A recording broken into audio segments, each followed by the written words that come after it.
Retour en direct sur le port de Cerbère, un port de plaisance un peu particulier puisqu'il est géré entièrement par une association.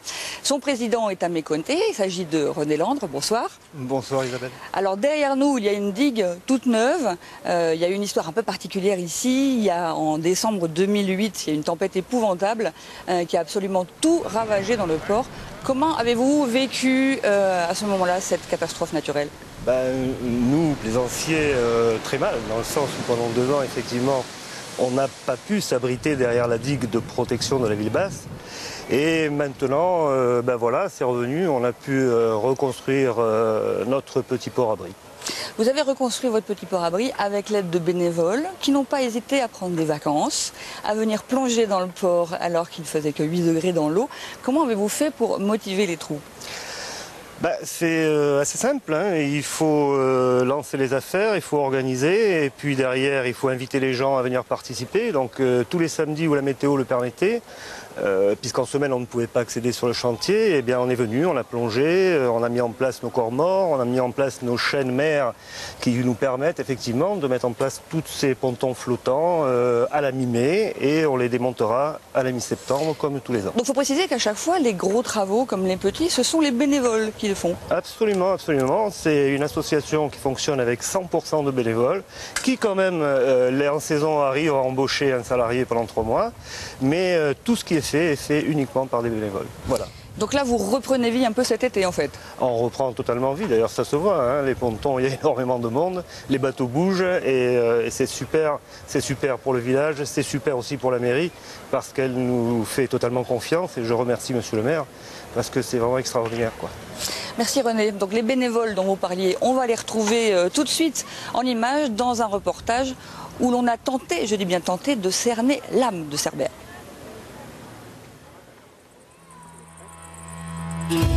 Bienvenue à Cerbère, dernière commune française avant l'Espagne. Ici, il n'y a pas si longtemps, la contrebande était encore monnaie courante des 2 côtés de la frontière.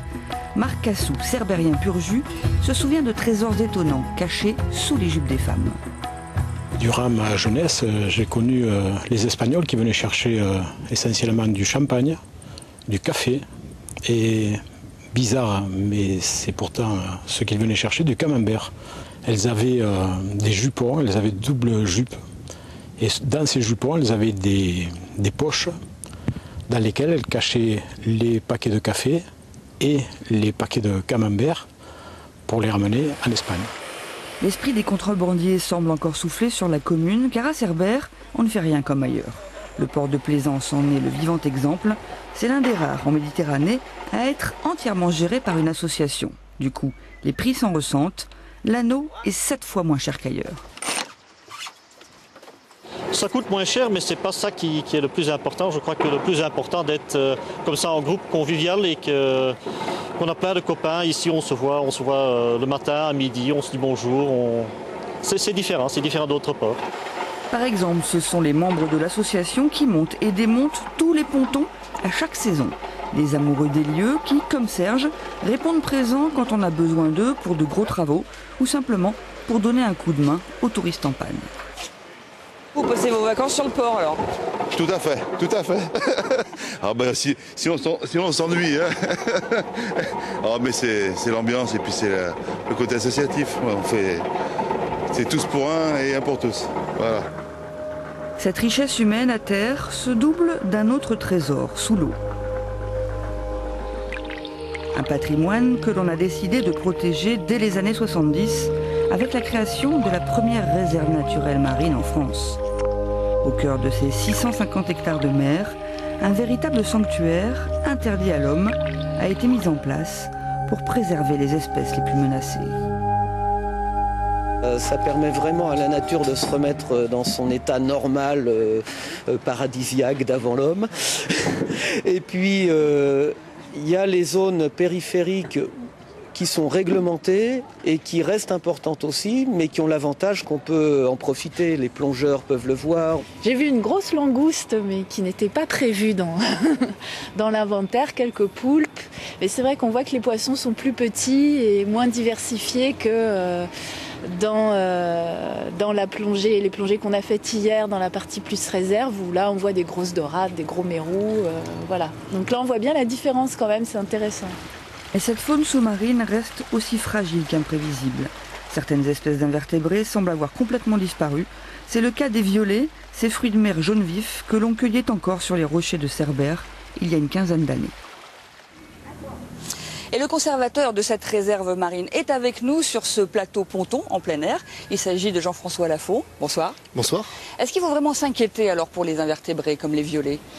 L'invertébré est un exemple, c'est vrai qu'il était très apprécié par les amateurs de fruits de mer, mais il y a d'autres invertébrés qui nous ont plus préoccupés, d'autres espèces plus particulièrement, d'une manière plus générale. Donc le corail rouge, qui a fait l'objet d'une récolte autorisée dans les règles, mais qui est une espèce menacée, et donc la population locale, et notamment les Cerbériens, ont réagi, et donc le gestionnaire de la réserve marine, le conseil général, nous a demandé localement de mener une étude qui va permettre, j'espère, de mettre en place une réglementation vraiment adaptée pour mieux gérer la ressource. Alors les Cerbériens ont toujours été un temps d'avance en fait sur l'écologie marine. Comment se fait-il que ce soit mobilisé si tôt dans les années 70 ?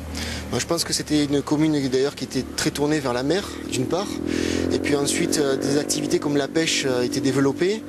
Donc je pense que c'est par rapport à la diminution de la ressource naturelle que les pêcheurs ont réagi, voilà, déjà à l'époque.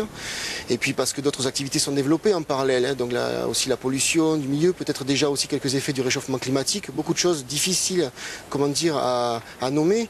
Mais c'est vrai que les Cerbériens, voilà, tout à fait à quantifier, mais c'est vrai que les Cerbériens ont été en première ligne pour créer la première réserve naturelle marine, strictement marine de France d'ailleurs. Oui. Et alors, on est presque 40 ans plus tard, là, quel bilan vous tirez aujourd'hui ? Est-ce que c'est uniquement du positif ? Bon, bien sûr, tout n'est pas rose tous les jours dans la gestion d'un espace naturel protégé et notamment d'une aire marine protégée. Mais globalement, si je dois donner un exemple, c'est celui du mérou. 10 espèces quantifiées en 86, 300 dans la réserve naturelle au total à peu près quantifiées lors des comptages mérou menés avec le groupe d'études du Mérou. Donc c'est quand même des effets positifs. Est-ce qu'il faut agrandir cette réserve intégrale, donc ce coin de la réserve en fait où aucune activité humaine n'est autorisée? Est-ce qu'il faut agrandir le périmètre? Alors l'agrandissement de la réserve a été un débat, et pas forcément juste uniquement de la réserve intégrale, mais de l'ensemble de la réserve, et il aboutit au projet de création d'un parc naturel marin qui devrait venir voir le jour, on pense début septembre en tout cas. Ça devrait arriver très vite. Oui.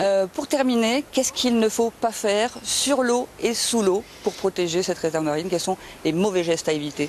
Alors, quand on est plaisancier par exemple, c'est éviter de jeter les détritus par-dessus bord, de jeter l'ancre dans la posidonie qui est une espèce protégée, et puis quand on est plongeur, et les centres de plongée relient très très bien le message, faire de l'éco-plongée on va dire, ne pas soulever les cailloux, éviter de trop se plomber, bien respecter ses limites aussi physiques. Il y a quand même beaucoup de noyés cette saison, déjà en début en Méditerranée. Merci, on espère que le message est passé. Nous sommes au début du XXe siècle, c'est l'âge d'or à Cerbère, grâce au trafic ferroviaire. Et un hôtel a été construit dans les années 30 pour accueillir les voyageurs fortunés qui étaient en transit en attendant leur train pour l'Espagne. Cet hôtel a été construit par Léon Baille, le Perpignanais, et aujourd'hui encore, il fait référence dans le milieu de l'architecture. Voyez le reportage de Marc Tamon et Frédéric Savino.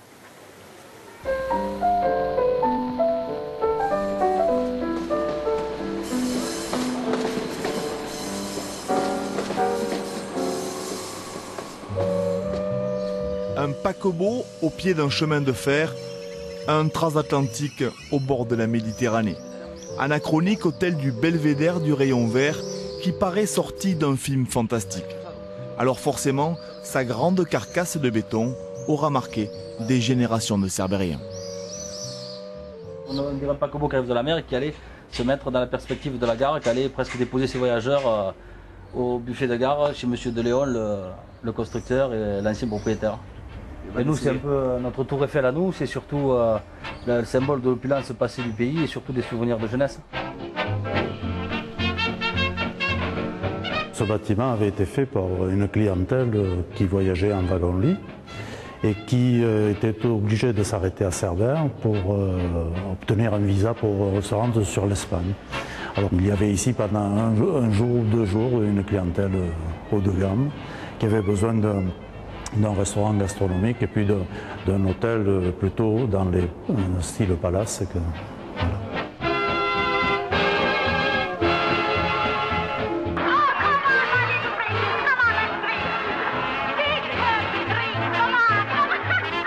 nous sommes dans la salle de cinéma qui avait la possibilité de se transformer en théâtre à l'italienne. Tout était pensé pour les loisirs. Il y avait même un tennis sur le toit et même un casino. En définitive, cet hôtel était fin prêt en 1932 et la guerre d'Espagne qui s'est déclarée en 1936 a stoppé l'arrivée de toutes ces personnes de la haute bourgeoisie qui se rendaient en Espagne. 1936, fin du voyage en première classe pour le Belvédère. Aujourd'hui, l'hôtel qui fonctionne encore n'a plus rien d'un palace, mais la magie des lieux, elle, opère toujours. Et l'on retrouve Christophe Néjon pour le mot de la fin. Christophe Néjon, bonsoir. Alors on rappelle, vous êtes le directeur de la rédaction de Cabotage, le magazine des plaisanciers. Vous nous avez accompagnés tout au long de cette balade estivale de port en port. Est-ce que Cerbère pour vous, c'était vraiment l'étape la plus insolite ? Oui, c'est une étape extrêmement insolite que nous, à Cabotage, on adore. Parce qu'elle a une histoire, à la fois une histoire ouvrière et une histoire aussi extrêmement bling-bling, comme vous avez pu l'entendre, où on arrosait la place avec du champagne. Mais il y a des tas de petites particularités qui sont intéressantes, comme par exemple cette église qui n'a rien de particulièrement remarquable, sauf cette énorme rosace qui sert de repère la nuit pour les marins qui rentrent dans ce port, ce qui est une chose extrêmement rare. Et puis voilà, puis cette anti-Côte d'Azur qu'on trouve ici. Et puis il y a aussi quelque chose d'extraordinaire ici, c'est que voilà, on est à une frontière où l'écartement des rails n'est pas le même. C'est-à-dire que les trains n'ont pas le même écartement, il faut en changer. C'est ce qui explique l'histoire de l'hôtel qu'on vient de voir dans le reportage de Marc Tamon. Ce qui explique aussi cette première révolte des femmes, qui en fait c'était elles qui déchargeaient les marchandises, c'est bien ça? Oui, alors une partie de la richesse ici s'est faite en raison non seulement de la frontière, mais aussi de ce changement d'écartement des rails qui obligeait les gens à transborder les marchandises d'un train à un autre pour passer ou en Espagne ou en France. Donc ici et à Port-Bou, il y avait toute une industrie et donc des tas d'ouvriers, notamment des tas d'ouvrières, les transbordeuses, notamment pour les oranges. Et il y a eu la première grève de femmes extrêmement dure ici, la fameuse grève des transbordeuses d'oranges. Alors notre voyage s'achève ici à Cerbère. Ça a été très difficile de choisir quelques ports seulement pour cette balade. Oui, il en reste à peu près 85. J'espère que cette émission continuera de nombreux étés encore. Mais c'est vrai qu'on n'a pas hésité sur Cerbère. D'abord parce que c'est le dernier à la frontière. Et aussi pour ce côté sympathique qui clôt ces 4 ports de caractère qui sont des Pyrénées-Orientales. Il y avait aussi un petit clin d'œil au petit port de l'Aude dont le nom m'échappe. Port Chichoulet. Voilà, Port Chichoulet qui était vraiment particulier aussi dans son genre. Où on est allé. Donc c'est pour ça qu'on est allé dans les grands et les petits ports. En espérant que cette balade vous a plu. On vous souhaite une excellente soirée à tous sur France 3.